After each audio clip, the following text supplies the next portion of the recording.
What up? This is Rama Screen, and in the anticipation of Dementia Part II, which arrives in theaters May 21 and on VOD Digital HD and on DVD June 1, I'm here talking with one of the stars of this new film, Najarra Townsend. How are you, Najarra? I'm good, thanks. How are you? Good, good. Thank you for taking the time. Yeah. Um, for my fans at home, could you give us a brief synopsis of what Dementia Part 2 is about, specifically what your character is about in this film?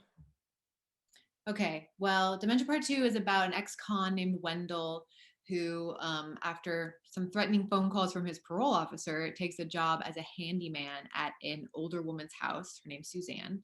And over the course of the day, the maintenance requests from Suzanne get weirder and weirder. And he kind of realized that something isn't right about Suzanne. I play Suzanne's daughter, Sheila, who lives with her and cares for her, but also works as a waitress and really is just trying to make ends meet to have a better life for herself. That's kind of it.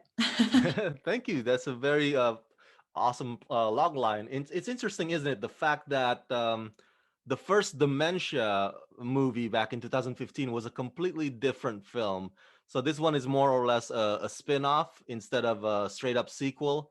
Did you wonder about that too when you read the script, or were you not familiar with the first film prior to this role? I was familiar with it. The director, Mike Teston, who also co-directed the sequel, is a good friend of mine. So I saw Dementia, and when Matt Mercer, the other co-director, came to me with this idea, I was kind of like, why are you even called, why is it Dementia Part 2? Like, it's not related to the first movie. This doesn't make any sense. And they were like, no, it's funny, it's a good, it doesn't matter. And I was like, you guys are crazy. The first one's like in a critically acclaimed thriller, like very serious, and our movie is, I mean, black and white and gory and weird and hilarious and totally not something to be taken too seriously. So yeah, if you liked the first one, this is not anything like that. So, Well, this is obviously not your first rodeo in the horror genre. Dementia Part 2 reunites you with your contracted co star, Matt Mercer. I understand that, like you said, he co directed this movie. So, what's that like collaborating with Matt again? And was it a different dynamic with him in front of the camera alongside you and with him behind the camera directing you? Matt Mercer, I love him. He's a very good friend of mine. We've worked together on so many projects besides contracted. It's kind of insane. The first time I worked with him, I was 19. We've usually acted together. And it's always been like nothing but a good time. There's been a few occasions where he's directed me before. So when we got to Oh. this film, I was already familiar with that relationship, and it was really natural and easy. But this project in general was just different than others because it was a challenge for Matt and Mike to make this movie in 5 weeks. And it was just kind of like hanging out with friends and making a movie at the same time, but it just felt way more natural than a normal film set does. So it was a lot of fun. I'll work on anything with Matt anytime. So let's talk about your character, Sheila. What's your take on her? Because she strikes me as an opportunist, but she's not necessarily the antagonist. I actually was kind of rooting for her the entire time. But what do you think makes her tick? And what was your process of embodying Sheila? I think Sheila is pretty sassy, and I feel like she's just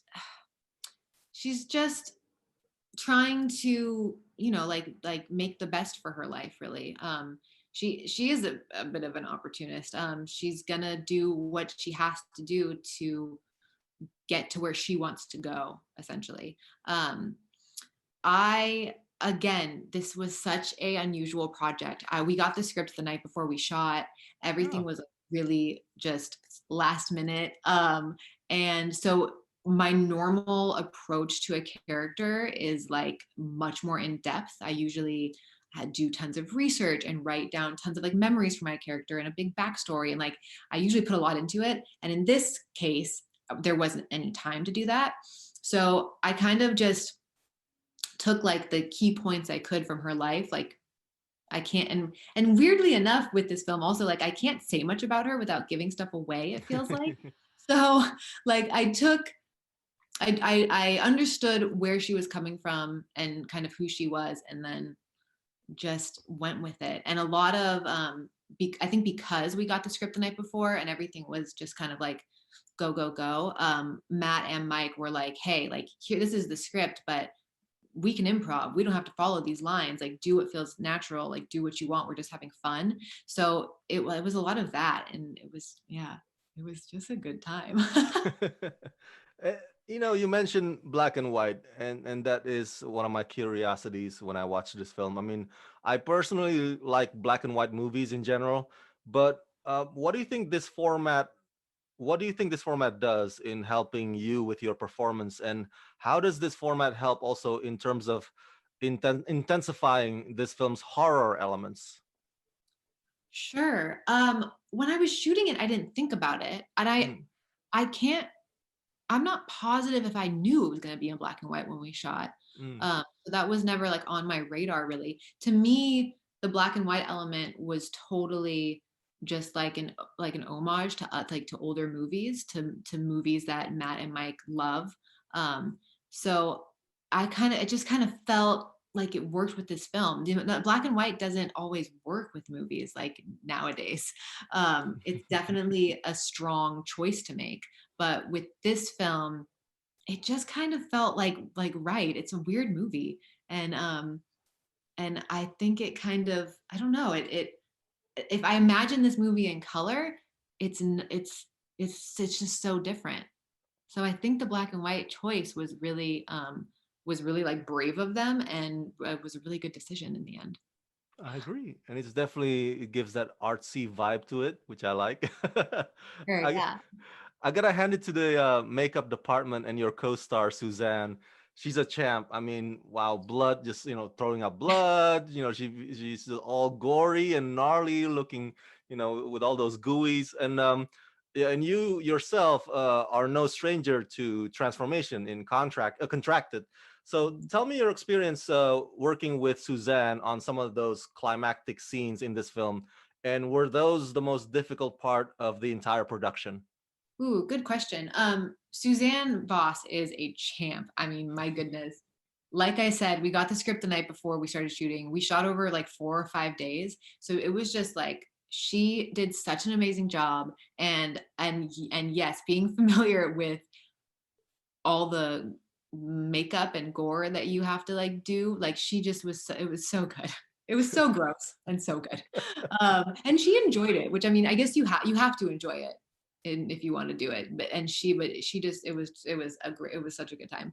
Um, some of the gorier scenes with her, I don't think that those were the harder scenes with her, because they were so much fun. Like she was so dedicated and she did such a good job, and like the minute the camera was like cut, Matt and I would just like die of laughter because it was just so ridiculous and gross, and we were just having way too much fun.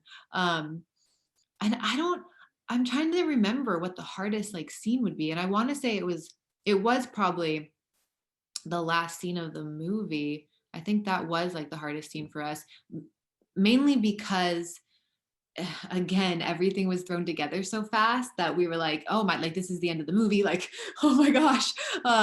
We just there was a lot of like logistical stuff, like trying to make sure that it all worked and that we had a movie in the end. Because I don't know if this is like if you know this or not, but it was a challenge to them.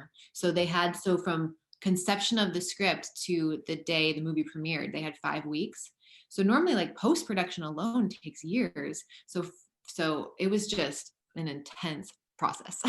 That is very, very impressive, and I very much enjoyed it. So, finally, what's next on your horizon, and will it be Contracted Part 3?